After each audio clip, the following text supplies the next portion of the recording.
That was a gun. I'm not voting. If we want to build our nation. The problem with the Somalians. Just want to experience something else than a black man. Move on, move Can't be like a horse with blinkers on. Honestly say, I was about to have sex and then I pulled crap, up. but it's nice. My name is Zulfa Abrams. I'm a student at UWC. I'm a PhD candidate in Women's and Gender Studies. My name is Theo Masalaza. I'm a journalist, fine artist. I have a project. Yeah, that's who I am. My name is Shamela Msesale. I'm 23. I'm a freelancer photographer and a filmmaker. My name is Renee Titus. I'm an honor student in the Women and Gender Studies department. I'm 26 years old and I'm a volunteer on the ICT project. My name is Dawn. I'm a 47-year-old mother, grandmother, master student here at UWC. My name is Velisa Jahavi. I'm from Kailicha. I'm 28 years old and I'm a part of the ICT project. Sorry. Now that elections are coming up, I'm actually, reading up and looking at all the different parties. And I'm not seeing anyone that I feel confident to vote for that is going to move us forward. And then on the flip side of that also, I mean, we've seen that we have this beautiful constitution and we have all of these policies that are in place, and particularly the Violent Act. But still you get messages like that. What are we going to do from our sides? Because it's not happening for us from our governments. It's not happening from those people with the information. But maybe we should talk about that. Think about how can we move that forward. What can we do collectively or single-handedly? Who can we talk to? Where do we get information to share? Maybe with a little group of people around us, and from there we could create a ripple, because it's not happening from government. You don't hear about these people all year. The other day I was trying to study and all I hear is, you're going to get free housing. And I'm like, what's going on? Why are you telling me this now? I'm sitting here, but okay. Free electricity. Everything. They're offering you everything on a silver platter, but you need to vote for me. As soon as I get your vote, wait, there's quickly other stuff that we need to sort out. We're going to get there. We are going to get there. So things like that irritate me. I voted before.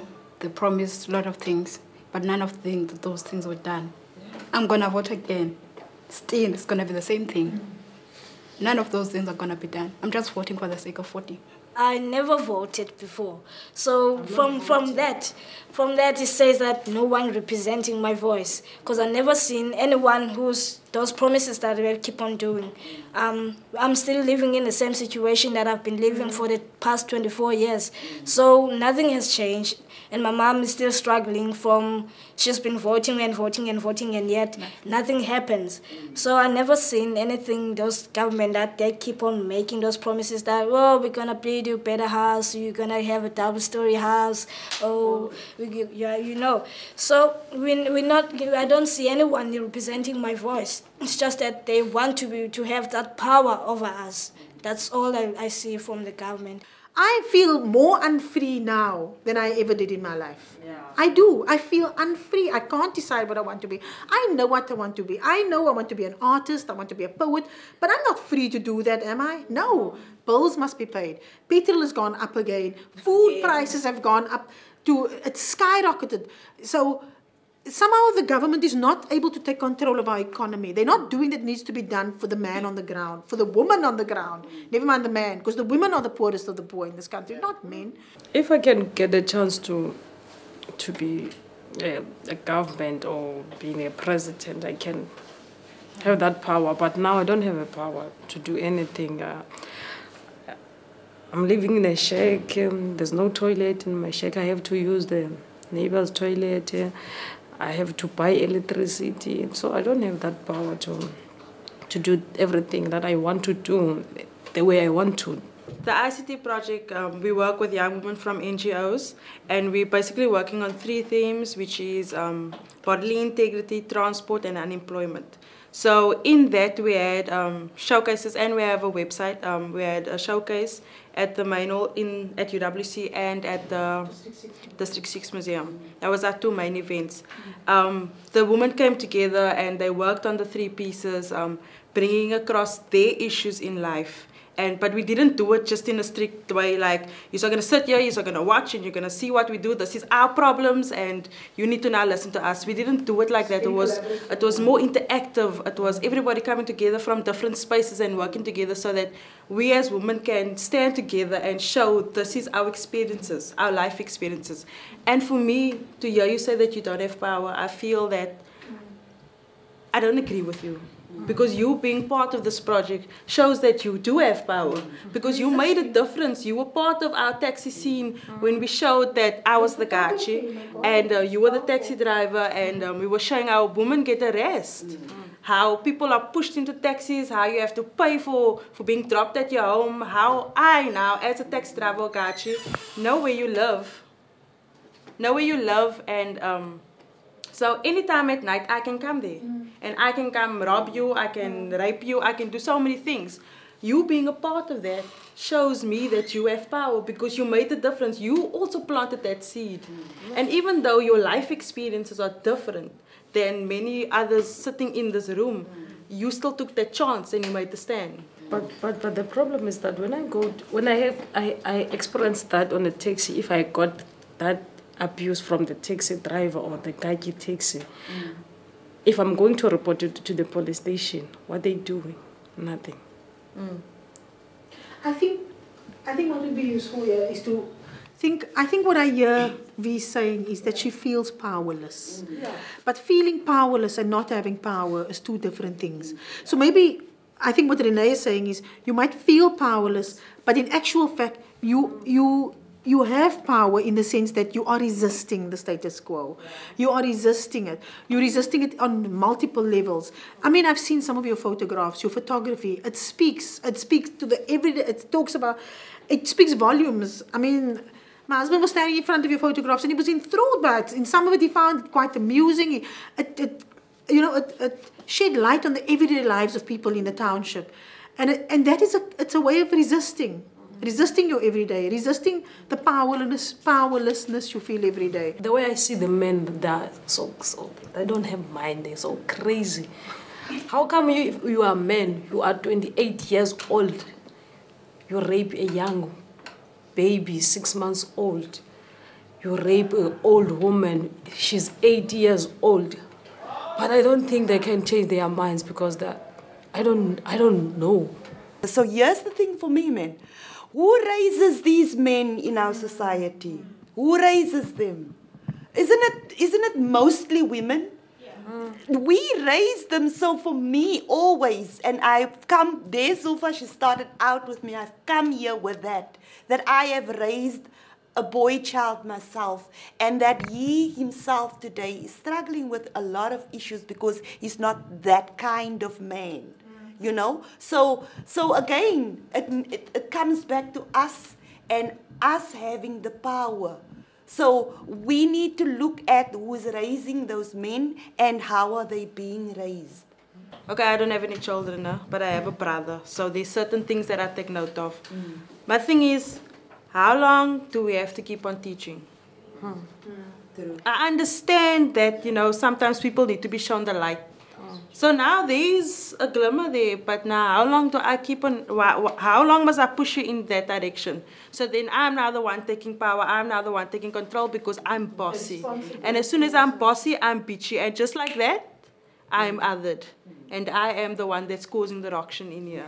So I like to take a step back and think of things like that. And I agree with you, but sometimes it's just like we as women can't be doing things like this all the time. You need to bring your part as well. Because if you're thinking of equality, it's 50-50. So they say. But why must we? I like that you raised that point. It's like similar to the thing that Steve Biko was saying about how black people can't bear the burden of teaching white people how to not be racist. It's exactly the same thing for women. Women can't have the responsibility of making men feel okay about not having access to all the privilege. I don't really think men will ever change. Instead, they're getting worse. Because yes, you say you've raised a boy, but you raise a boy like, yes, the boy is acting so nicely when you're at home, but when he's going out to the community, it changes. He meets other boys with different bringings. They're telling you, no, you're a snob. And sometimes the boy cannot take that you're telling him he's a snob. Or maybe even he meets other girls. They expect him to be a certain kind of man. Exactly. Now he starts changing. He behaves well only when he's with you. But outside, he changes. Not all men are villains. But mostly. I'll say 90% of men. I'm going to disagree, and you're fearful. What are you fearful of? It's not of the other women. That's the kind of it's the men. Violence. But what I'm saying is, not all men are perpetrators of violence, right? And not all men advocate patriarchal kind of narratives or patriarchal kind of ideals. Some men don't, and some women do. A lot of women do. In our community, certainly, it's the women who uphold tradition. I found in my experience in the Muslim community in the Cape, often the men are willing to be a little bit more lenient in terms of certain patriarchal ideologies. But the women are like, no, it's not acceptable. What kind of man is he? No, or the women are the ones who are pulling other women down. She's such a bad mother. Do you see what she did? And so for us to blame one gender in particular is us just living with blinders on. We're not going to change our society like that. We've got to give credit where credit is due. And in some cases, the men are the ones who do advocate, gender equality too. I agree with you that we cannot have that burden to always teach the men how to be better men. We cannot, because then we're taking again responsibility. The switch needs to happen here inside. For us as women, to know that we can feel powerless, but we do have power, and then to look around from that very small point that I am at, what can I do differently? Even if it's just for today, even if it's just by acknowledging you as a person, and you as a person, and as another woman with another struggle, maybe the same like mine, but maybe a different, but from that little itty-bitty point, can we start just thinking about that? How are we going to take this forward? Because I think also, we're thinking that we need to do these big things, but maybe we need to start with this very small ActiveFem thing. What is the next ActiveFem thing that is being planned, and how can we support that? What is it that today that I can do to make it better for today, man? Because we don't have power over the government and how these policies are implemented, but maybe we can go back to our homes and speak to those right there around us. My dream is to be free.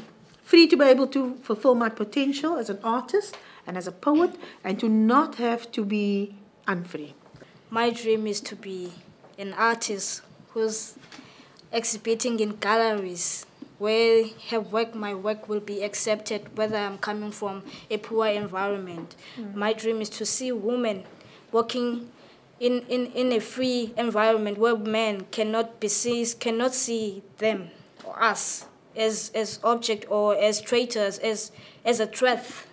We can be seen as not objects. My dream is seeing Africa, the whole, as a peaceful country, no killings, no whatsoever, just free, being peaceful. My dream is for South Africans, and especially because this has been a touchy subject in my life, but especially in the homosexual community, that they are not judged. And this is for every person out there, that we are not judged as for our sexuality or our culture or our race, but we are seen as people. My dream is, I want Africa to be free. Nothing more than that. If I can walk at 9 o'clock in the street, do whatever I want to do, just that, only that, be free. My dream is that all of us as women, as people of South Africa, could start from that smallest point to effect the change that is needed to take our country forward.